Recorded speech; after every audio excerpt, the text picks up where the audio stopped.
سلام خدمت رفقای عزیزم، امیدوارم که حالتون خوب باشه. به کانال لایف ترید هاب خیلی خوش اومدین. امروز می‌خوایم راجع به یکی از مشکلات مهمی که هممون باهاش دست و پنجه نرم می‌کنیم صحبت بکنم. مقوله مهمی به نام ترس. ببینید دوستان، ترس جنبه‌های مختلفی داره.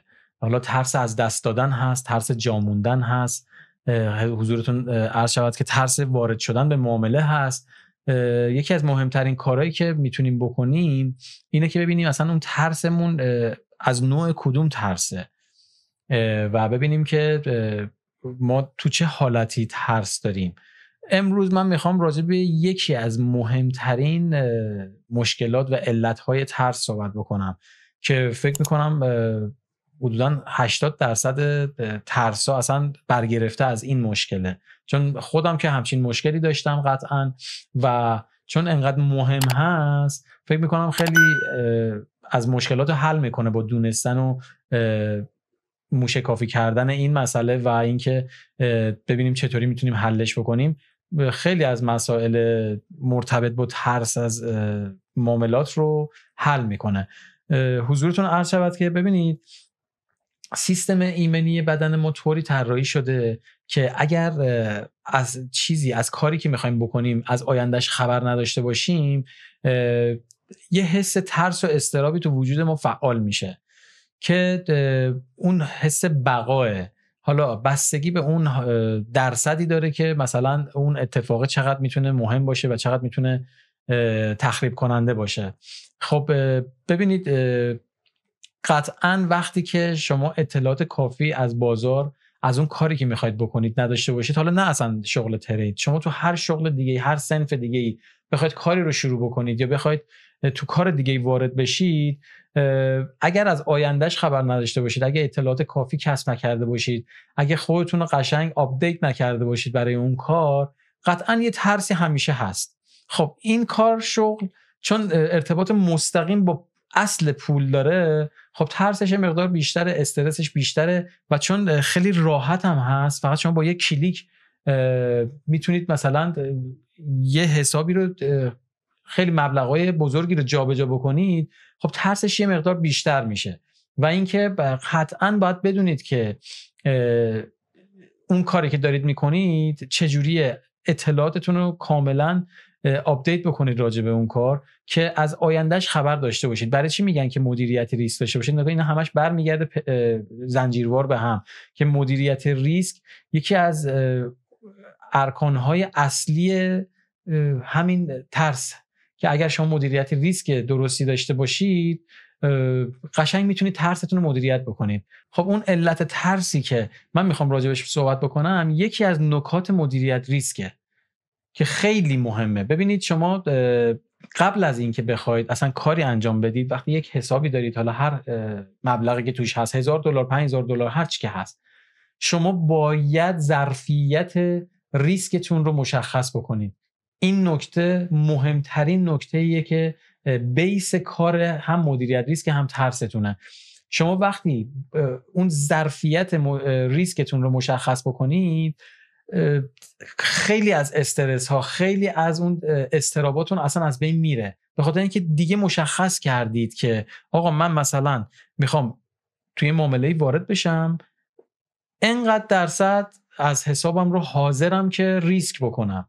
اینو باید به خودتون بقبولونید که چقدر میخواید از اون حسابتون رو ریسک بکنید و توی لحظه معامله دقیقاً بهش عمل بکنید. چون وقتی شما ندونید که میخواید چقدر ریسک بکنید، اصلا الان مثلا $1000 تو حسابتون دارید، خب میخواید چقدرش ریسک بکنید؟ وقتی ندونی، برای خود اینا رو مشخص نکرده باشی، تفکیک نکرده باشی، تو روز چند تا معامله میخوای بکنید، هر معامله چقدر قراره شما ریسک بکنید، اینا رو مشخص نکرده باشی، یک آشفتگی تو ذهنته که الان خب من میخوام برم کار بکنم، برم چارتو ببینم، بشینم تحلیلمو بکنم، برم وارد معامله بشم. خب حالا اشکال نداره، یه بار با 0.1 وارد میشم، 0.1 لات وارد میشم، یه بار با 0.05 لات وارد میشم، یه بار با، نه اینجوری باشه، خب شما هر دفعه که میخواید معامله بکنید اینا به شکل زنجیروار به هم وصله. اگر شما برای خودتون مشخص نکرده باشید با چه حجمی میخواید وارد بشید، از اون ور قطعاً چون که اون مبلغ ریسکتون رو که میبینید نمیتونید هضمش بکنید با خودتون، برمیدارید چیکار میکنید؟ استاپتون رو جابجا میکنید. میبینید که قیمت داره نزدیکش میشه، میترسی، میگی اوه، نتونستی به خودت هضم کنی که مثلا من $50 الان ضرر میکنم. شما از قبل ذهنت رو آماده نکردی که قرار $50 ضرر بکنی، برای همین چیکار میکنی؟ میای استاپت رو جابجا میکنی به امید اینکه از اونجا بخواد برگرده. قیمت بر نمیگرده، همینجوری میاد پایین. $50 میشه $60، $60، $80، $80، $100. بعد آخرش اصلا مجبور میشی یا معاملات رو ببندی، اصلا یهو میری توی شرایطی گرفتار میشید که دیگه راه برگشت نداره. چون اگر قیمت بخواد به اون مسیرش ادامه بده، شما دیگه گیر افتادی، هیچ کاریش نمیتونی بکنی. یعنی راه برگشت نداره، یا میره کلا حسابتو کال میکنه اگه جلوشو نگیری، یا اینکه یک ضرر سنگین میبینی. برای همین شما قبل از اینکه بخوای وارد معامله بشی، باید برای خودت مشخص بکنی ظرفیت ریسک تو، ظرفیت ذهنیت تو، که چقدر حاضری تحمل بکنی. تاب و توان تو باید مشخص بکنی که چقدر حاضری تحمل بکنی اون ریسکو. آقا من اصلا $10,000 دارم توش، ولی بیشتر از $20 اصلا ذهنم نمیکشه که بخوام وارد معامله بشم، وارد ریسک بشم. تنظیم میکنم $20 اصلا میرم ریسک میذارم برای خودم. هر ذهنیتی که دارین برای خودتون مشخص بکنید. خیلی مهمه این مسئله و یکی از دلایل اصلی ترسه این که شما مشخص نکردی که چقدر حاضری توی هر معاملت ریسک بکنی. این یکی از مشکلات خود من بود که باعث چقدر از ضررهای من شد، و اینکه به خاطر اینکه من مشخص نمی‌کردم که آقا مثلا من میخوام چقدر ریسک بکنم، و این یه آشفتگی ذهنی برای من می آورد و تکلیفم مشخص نبود توی معاملاتم با خودم. و اینکه وقتی وارد می شدم، دقیقا همون چیزی که خدمتتون عرض کردم، وارد که می شدم، حالا حجمم مثلا هر چیزی که بود، یه حجمی نمیذاشتم که مثلا من آقا این حجمم طوری باشه که من مثلا $20 $30 حد ضررم باشه. یهو وقتی وارد میشدم یهو میدیدم که مثلا من 20 پیپ میام پایین، یهو $50 ضرر میشه. بعد ذهنم نمیپذیرفت، گفتم اوه الان این زیاد میشه. استاپمو وقتی قیمت میخواست بیاد پایین، هی میبرم پایینتر، هی میبرم بالاتر. حالا بعضی جاها شانسی برمیگشت بالا، حالا یا سر به سر میشد.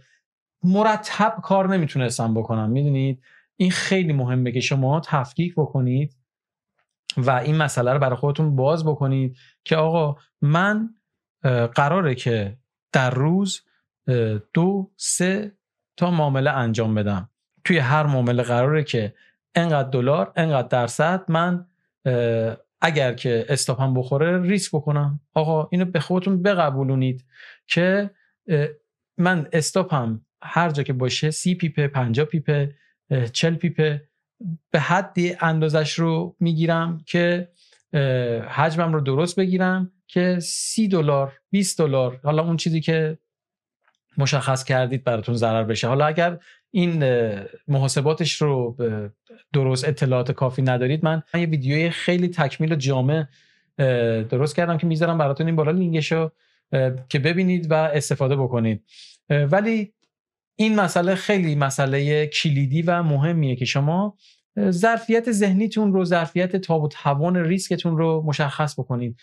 خیلی از مشکلات و اون استراب‌هاتون کم میشه و اصلا انگار که یه باری از رو دوشتون برداشته میشه. من که خودم همچین احساسی داشتم وقتی این مشکل رو حل کردم. اینا همش برمیگرده به اون استراتژی و پلنی که دارین. حالا من از لحاظ تکنیکالی و تحلیلی بازار کاری ندارم اصلا بهش، اون بحثش مجزاست.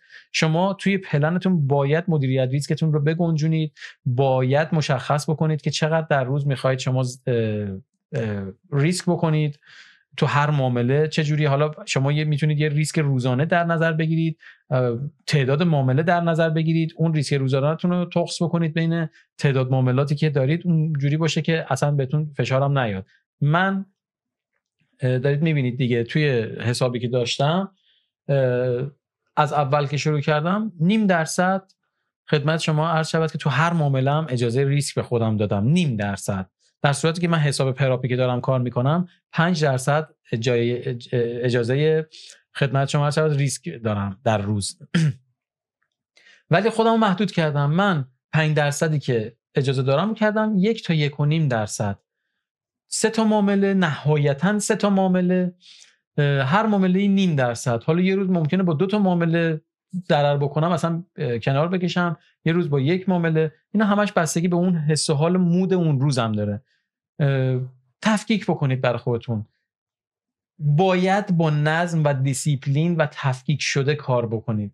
اگر این کار رو بکنید قطعا موفق میشید. اصلا شک نکنید. امکان نداره که شما یک کاری رو با نظم انجام بدین موفق نشید. اصلا امکان نداره. هر کاری رو شما با نظم و برنامه‌ریزی انجام بدید قطعا موفق میشید. شاید توی زمان یه ذره بالا پایین بشه ولی قطعا موفق میشید و خودتون رو مجاب بکنید که این کارها رو انجام بدید. این مدیریت ریسکتون رو طراحی بکنید برای خودتون، به ذهنیتتون اون حسابی که دارید رو خودتون رو بذارید تو لحظه‌ای که مثلا $50 از دست دادید. ببینید درونتون چجوری میشه. آیا دلتون میریزه میگه اوه من $50 از دست میدم الان یا از دست دادم؟ و اینکه اون حستون رو درک بکنید.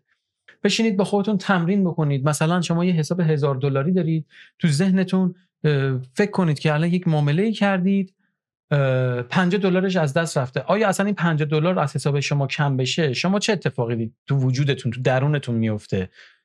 اون رو حس بکنید، ببینید که واقعا براتون سنگینه، غیر قابل هضمه یا نه اصلا مشکلی نداره، میگید مشکلی نیست. این رو درک بکنید، چون با درک این موضوع شما 90% بهتون قول میدم 90% مشکل ترستون برطرف میشه، چون اطلاع دارید از بعدش. میدونید که اگر نهایتاً بخواد استاپ بخوره من آقا $30 ضرر میکنم، پذیرفتم. از بعدش اطلاع دارید، چون از بعدش اطلاع دارید اون استراب بدنتون تولید نمیکنه. خودتون رو ایمن کردید بابت این قضیه، خودتون اطلاعاتتون رو کامل کردید که آقا مثلا من 40 پیپ اون اندازه استاپمه، 40 پیپ هم اومدم حساب کردم، مثلا چه بدونم 2 صدم لات حجممه، این 40 پیپ اگر که بخواد بخوره بهش من $20 ضرر میکنم. خب من $20 رو تو ذهنم هضم کردم که قرار ضرر بکنم، پس هیچ مشکلی نداره. این یکی از مسائل خیلی مهمی بود که گفتم که باهاتون صحبت بکنم، چون اصلی ترین مشکل خود من بود که من روی این مقوله که کار کردم خیلی از مشکلاتم حل شد. اون استرس هایی که داشتم، اون ترس از ورودی که داشتم و اینها تونستم هضمش بکنم. همش به خاطر این بودش که آشفته بود و مشخص شده نبود، برنامه ریزی شده نبود. برنامه ریزی بکنید. این کار میطلبه که شما منظم با دیسیپلین و با برنامه ریزی واردش بشین و اگر اینجوری عمل بکنید قطعا موفق میشید. امیدوارم که براتون مفید بوده باشه. من توی این کانال نکات فنی، تحلیل و بررسی مارکت و لایو ترید های هر روزمو باهاتون به اشتراک میذارم. لطفاً اگر که دوست دارین این محتوا رو لایک، سابسکرایب و اون زنگوله رو بزنید که هر موقع من محتوای تولید میکنم بهتون اطلاع داده بشه و به دوستانتون شیر بکنید که اونها هم استفاده بکنن، کسایی که ترید میکنن. و نظراتتون رو لطفاً راجع به ویدیوها بگین. من حتما میخونم و استفاده میکنم و کم و کاسی ها رو برطرف میکنم. امیدوارم که هر روز تو مسیر پیشرفت باشید، تو مسیر رشد باشید و هر روز بیشتر از خودتون راضی باشید و به اون ایدئالی که مد نظرتونه برسید. و تا دیداری دوباره شما رو به خدای بزرگ میسپارم. شاد و پرسود باشید. بدرود.